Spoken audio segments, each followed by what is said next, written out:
Welcome back to Pop-Up's Horsepower Shop. I want to give you a follow-up on Project S10. Sorry I was not really able to video installing the engine. It's not super difficult. It'd be real hard to do it by yourself and record. So I'm going to give you, talk about, installing the engine, what I did, problems I ran into, and things that were not too bad to do, and kind of give you, show you what it looks like installed in the truck. And hopefully that helps. If you got any questions on how to install the three, any small block, this is not an LS, it's just a small block. This is a small block throttle body into at least this second gen S10. Feel free to enter the comments. I'd be glad to answer what I can for you, and hopefully that helps. Let me show you what we got going on under the hood. All right, here's what it looks like installed. It fits in there pretty nice. Didn't have too much trouble getting things fit. You do need small block Chevy V8 swap mounts and engine mounts, and then the engine mounts that bolt to the chassis are from a 93 and older Chevy S10 with the 3.8 V6. That's important. Put them in, everything bolted right up without too much trouble. The transmission's the same transmission that was in the 4.3, bolts right up. And we'll just kind of start in the back and go from there. So the distributor, this is where I ran into a little bit of trouble. I originally, if you remember my videos, I said I bought just a Chinese distributor from Amazon. I figured, got good reviews, figured, okay, no problem. So had it all in, had it fired up, ran, was getting the timing set, shut it off, came back a little bit later, no start whatsoever. Turns out the coil was bad. Okay, can happen. The coil was not a brand new coil, so got a new coil, put it on, fired right up. No issues. And actually took it for the first test drive, got about 6 miles down the road, completely shut off. Coil went bad again. Okay, one bad coil, yeah, it can happen. Two bad coils, something else is wrong. So without really diagnosing and knowing what was wrong, I just assumed it's the cheap Chinese distributor. Took it out, $50 lesson learned. I bought off of Amazon a brand new Delphi distributor. Put it in, put a new coil on, and so far I've got almost 3,000 miles on this since it's been installed. Zero problems. So spend the extra $100, get a name brand electronics, and it's one of those things I knew better, and I thought maybe I could save $100, but it turns out it ended up just cost me another $50-$60 plus some time.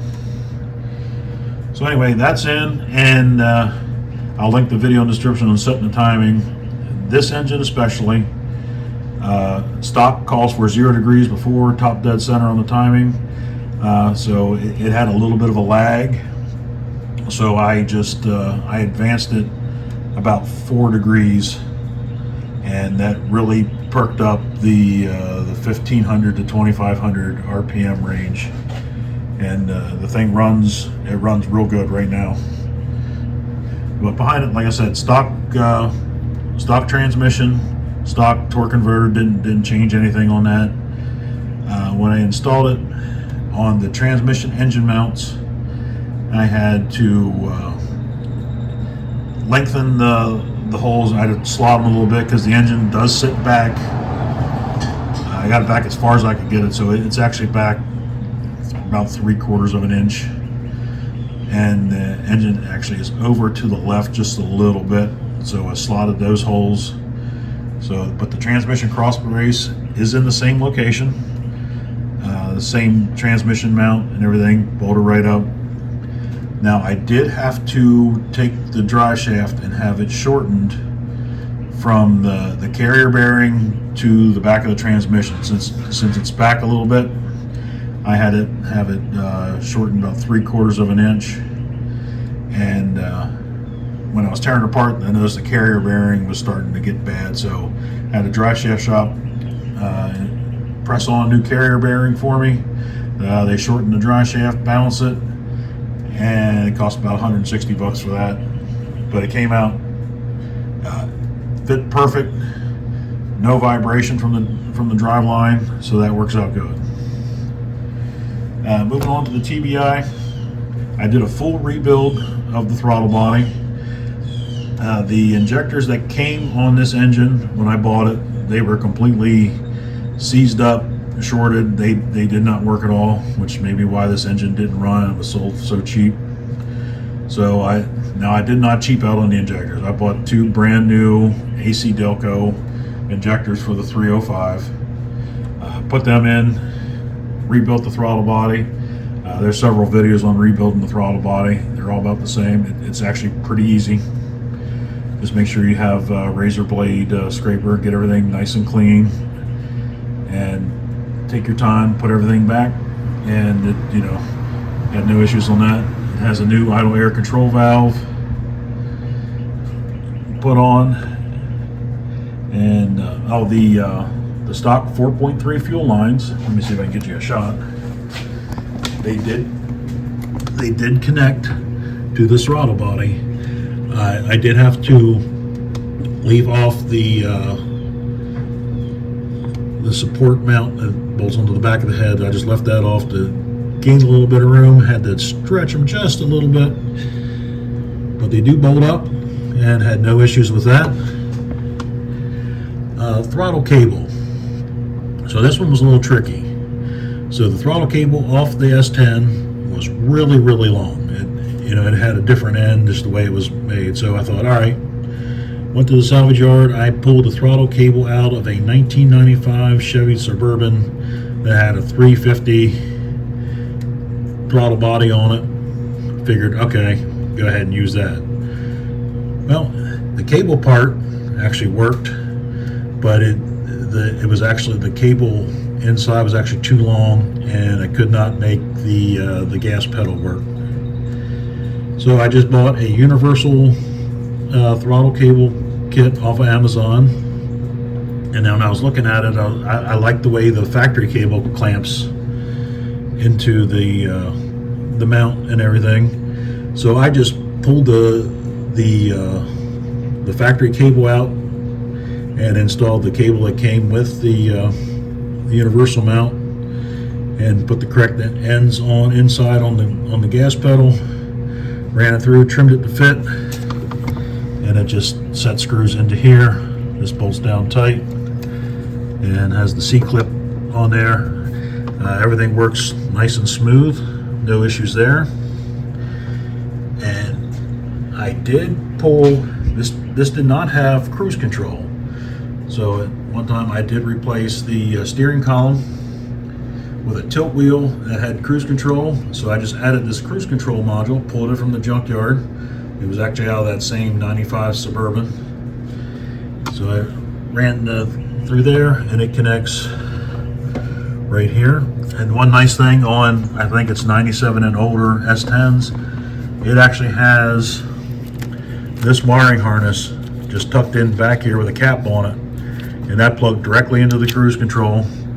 Bolted this on, hooked it up, hit cruise control, no problems.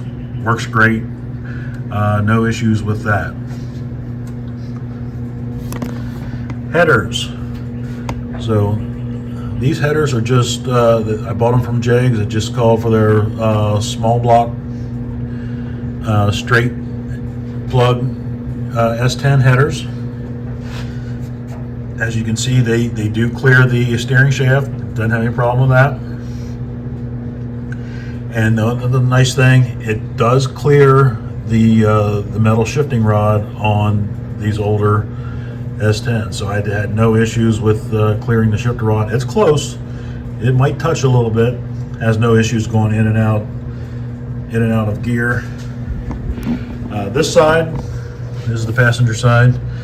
I had to. I'm getting light down in here. I had to just bang up the firewall a little bit to get some clearance on the collector. and that went down in there. And then for the exhaust, I just bought a universal 2 1/4 inch exhaust kit from Amazon. It comes with some straights and 90s and 45s and 180s, and I kind of just rigged it up to fit. Had a friend of mine weld some joints together for me, and it actually, the driver's side comes down and crosses over the transmission, and then both pipes run straight back. And then it was just a dual inlet, dual outlet muffler from Amazon. It was about 45 bucks. Sounds good. Going down the highway, it doesn't make a whole lot of noise. It gets a little louder when you get on the gas, which is just what I was looking for. So that part worked out extremely well. Moving front, I relocated the map sensor. It normally sits back in this corner, but everything was real tight back there. The Edelbrock air cleaner didn't want to sit on it, so I just kind of moved it up here and just ran a longer vacuum hose to the back of the intake, and had to extend the wires to the map sensor a little bit. But it's up, it's out of the way. No issues on that. And you may have seen the video on the radiator. The radiator is I bought it from Amazon. It's just a stock 4.3 replacement radiator. And from the junkyard, I picked some fans from a Chevy Malibu. I don't remember what year. I'm going to say somewhere around 2010 Chevy Malibu. But the radiator is recessed into the core support to give clearance. And as you can see, there is not a whole lot of clearance. Now we got about 3/4 of an inch, which is plenty, but it would not fit, at least with these accessories, with the radiator in the stock location. Now the electric fans are wired. I have it set up, and I got, as you can see, there are some sensors here. So this one here, this is a 200-degree, for the lack of a better term, we're going to call it a thermostat. It's basically just a grounded switch. So when this hits 200 degrees, this wire will be grounded and the fans turn on to high speed. So this one, I got 3 of them in here. So we'll actually go to this one first. This one is a 180-degree grounded thermostat.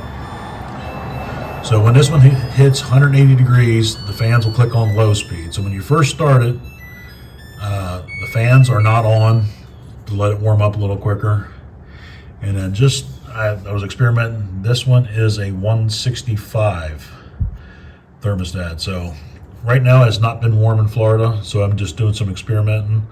So right now the fans do not come on when you first turn it on. Once it hits about 180 degrees, which has a 180 degree thermostat in, this grounds out, fans go on low speed. If it gets hot enough and the water temperature gets to 200 degrees, this one will ground out, fans kick on high speed, keep it nice and cool. Now I also have an emergency switch in the cab that will ground it out, force the fans on to high speed, just in case one of those sensors doesn't work or comes disconnected or something like that. Worst case, flip it on high speed, can probably get home without too much trouble.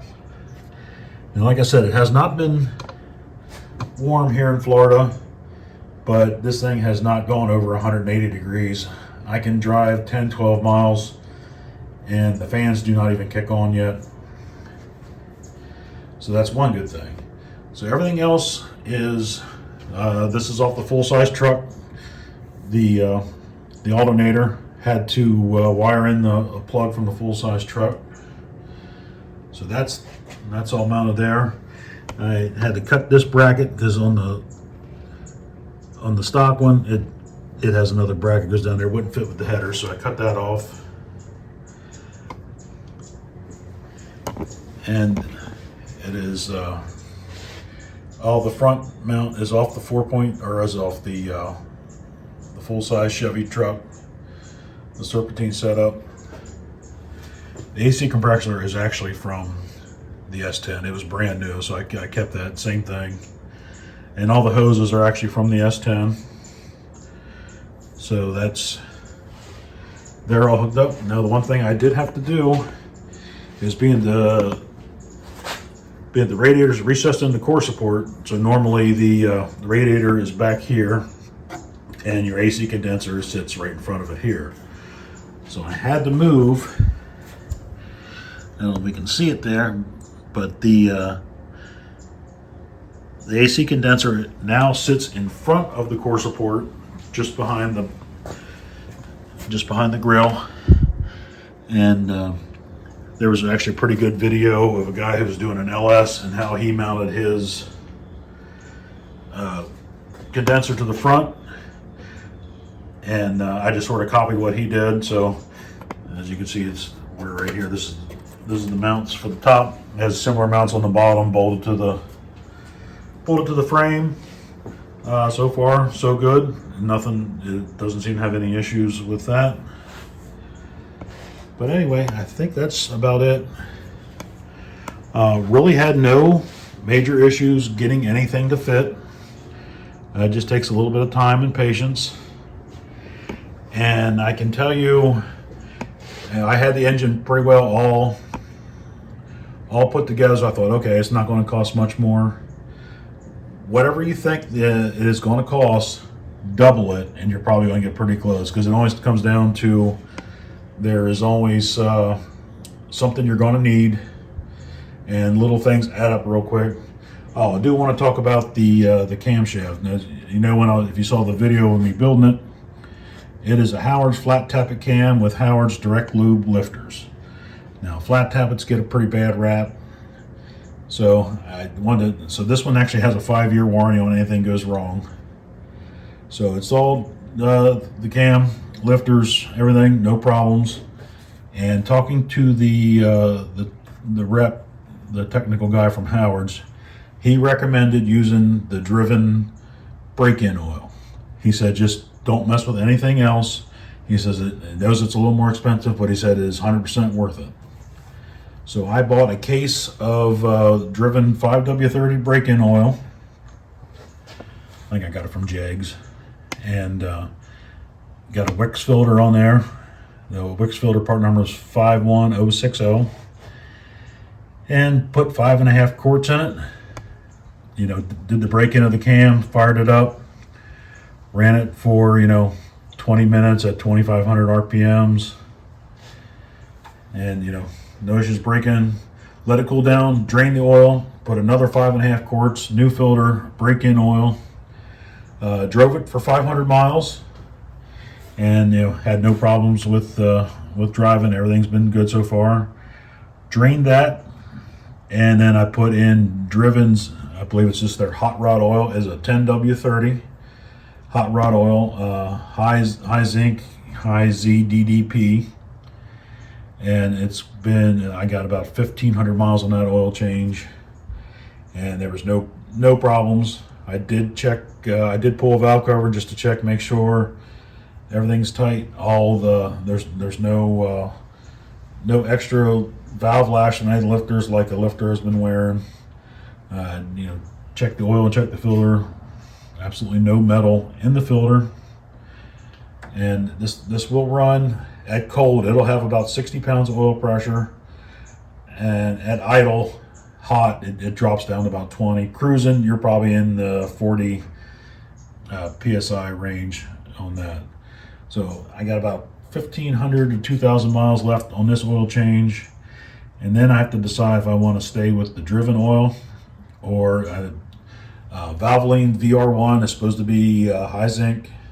Lucas Oil makes one that's high zinc, and a lot of people have been saying the Shell Rotella T4 10W30, which is more of a diesel oil, but it does have a lot of ZDDP in it. So that may be an option to have a slightly cheaper oil change rather than having $100 worth of oil in this thing. But we'll see. I mean,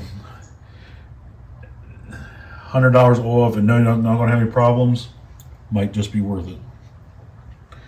So one thing I have not done yet, the AC has not been charged. Like I said, it's been cold here in Florida. So the next thing I'm going to do is we're going to charge the AC and make sure that all works. And one thing we'll have to do is when I charge the AC, I'm going to have to wire in some kind of a relay switch.